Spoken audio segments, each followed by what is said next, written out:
बहू कहाँ मर गई? अंदर से आवाज आई, जिंदा हूँ माँ जी। तो फिर मेरी चाय क्यों अभी तक नहीं आई? कब से पूजा करके बैठी हूँ, ला रही हूँ माँ जी। बहू चाय के साथ भाजिया भी ले आई। सास ने कहा, तेल का खिलाकर माँ क्या मारोगी? बहू ने कहा, ठीक है माँ जी, ले जाती हूँ। सास ने कहा, रहने दे, अब बना दिया है तो खा लेती हूँ। सास ने भाजिया उठाई और कहा, कितनी गंदी भाजिया बनाई है तुमने। बहू ने कहा, माँ जी मुझे कपड़े धोने में जाती हूँ। बहू दरवाजे के पास छिपकर खड़ी हो गई। सास भाजिया पर टूट पड़ी और पूरी भाजिया खत्म कर दी। बहू मुस्कुराई और काम पर लग गई। दोपहर के खाने का वक्त हुआ। सास ने फिर आवाज लगाई, कुछ खाने को मिलेगा? बहू ने आवाज नहीं दी। सास फिर चिल्लाई, भूखे मारोगी क्या? बहू आई, सामने खिचड़ी रख दी। सास गुस्से से, ये क्या है? मुझे इसे नहीं खाना, इसे ले जाओ। बहू ने कहा, आपको डॉक्टर ने दिन में खिचड़ी खाने को कहा है, खाना तो पड़ेगा ही। सास मुंह बनाते हुए, हाँ तू मेरी माँ बन जा। बहू फिर मुस्कुराई और चली गई। आज इनके घर पर पूजा थी। सुबह 4 बजे बहू उठ गई। पहले स्नान किया, फिर फूल लाई, फिर माला बनाई, रसोई साफ की, पकवान और भोज बनाया। सुबह के 10 बज गए। अब सास भी उठ चुकी थी। बहू अब पंडित जी के साथ भगवान के वस्त्र तैयार कर रही थी। आज ऑफिस की छुट्टी भी थी। ये उनके पति भी घर पे थे। पूजा शुरू हुई। सास चिल्लाती, बहू ये नहीं है, वो नहीं है।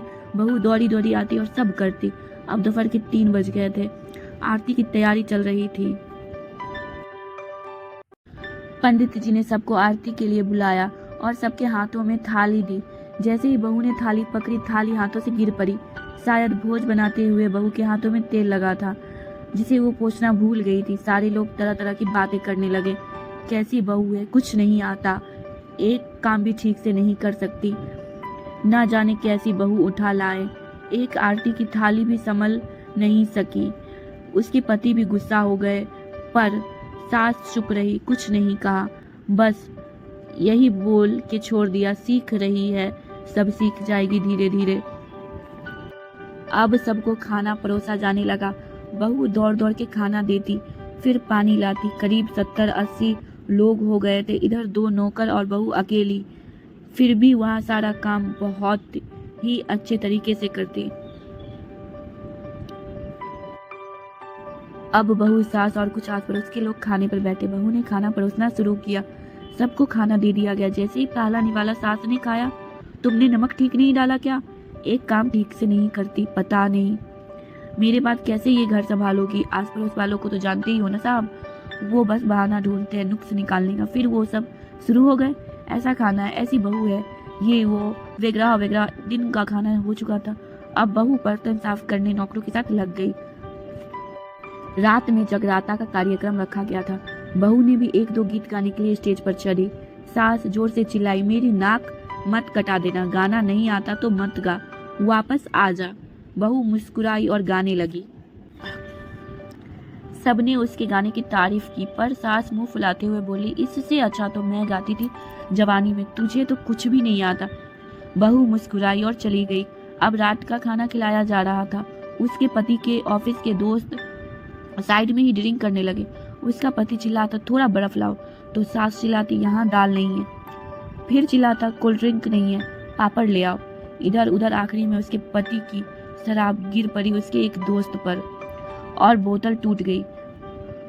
पति गुस्से में 2 झापड़ अपनी पत्नी को ही लगाते हुए कहता है, जाहिल कहीं की, देख कर नहीं कर सकती, तुझे इतना भी काम नहीं आता। सारे लोग देखने लगे।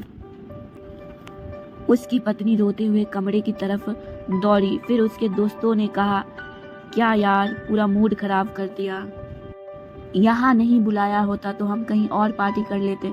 कैसी अनपढ़ गवार बीबी ला रखी है तूने, उसे तो मेहमानों की इज्जत और काम करना तक नहीं आता।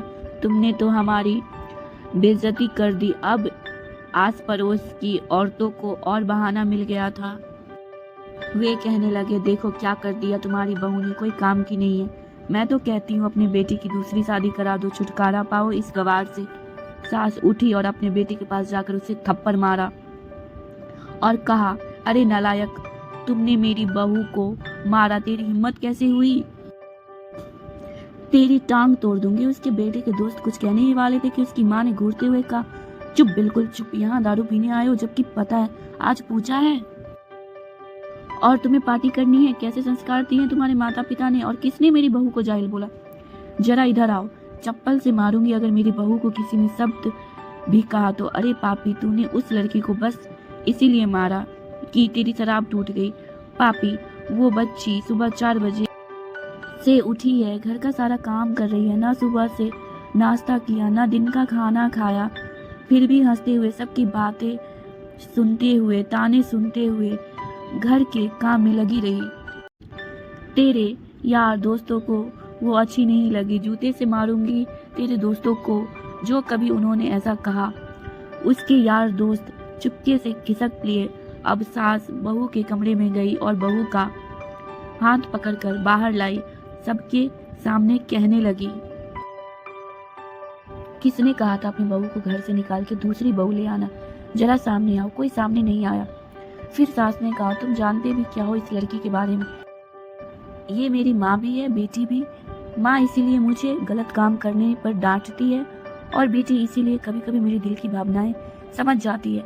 मेरी दिन रात सेवा करती है, मेरे 1000 ताने सुनती है, पर एक शब्द भी गलत नहीं कहती, न सामने न पीठ पीछे। और तुम कहते हो दूसरी बहू ले आओ। याद है ना चुटकी की दादी? अपनी बहू की करतूत। सास ने गुस्से से पड़ोस की महिला को कहा, अभी पिछले हफ्ते ही तुम्हें मियाँ बीबी भूखे छोड़ घूमने चले गए थे। मेरी इसी बहू ने 7 दिनों तक तुम्हारे घर पर खाना पानी, यहाँ तक कि तुम्हारे पैर दबाने जाती थी, और तुम इसे जाहिल बोलती हो? जाहिल तो तुम सब हो जो कोयले और हीरे में फर्क नहीं जानते। अगर आइंदा मेरी बहू के बारे में किसी ने एक लफ्ज भी बोला तो मुझसे बुरा कोई नहीं होगा, क्योंकि ये मेरी बहू नहीं, मेरी बेटी है। बहू सिसकियां लेते हुए फिर कमरे में चली गई। सास ने एक प्लेट उठाई और भोजन परोसा। बहू के कमरे में खुद ले गई। सास को भोजन लाते देखा तो बहू ने कहा, अरे माँ जी, आप क्या कर रही हो? मैं खुद ले आती। सास ने प्यार से ताना मारते हुए कहा, डर मत, इसमें जहर नहीं है, मार नहीं डालूंगी तुझे। तुझे नई सास चाहिए होगी, पर मुझे अभी भी तू ही मेरे घर की बहू चाहिए। बहू ने अपनी सास को रोते हुए गले से लगा लिया। सास भी रो दी पहली बार और कहा, चल खाना खा ले। फिर मजाक करते हुए कहा, फिर मेरे पैर दबाने चले आना, और ये ख्याल मन में मत लाना कि सास पैर बोलती है, किसी दिन मैं इसका गला दबा दूंगी, क्योंकि कभी मैं भी यही सोचती थी। दोनों खूब हंसने लगते हैं।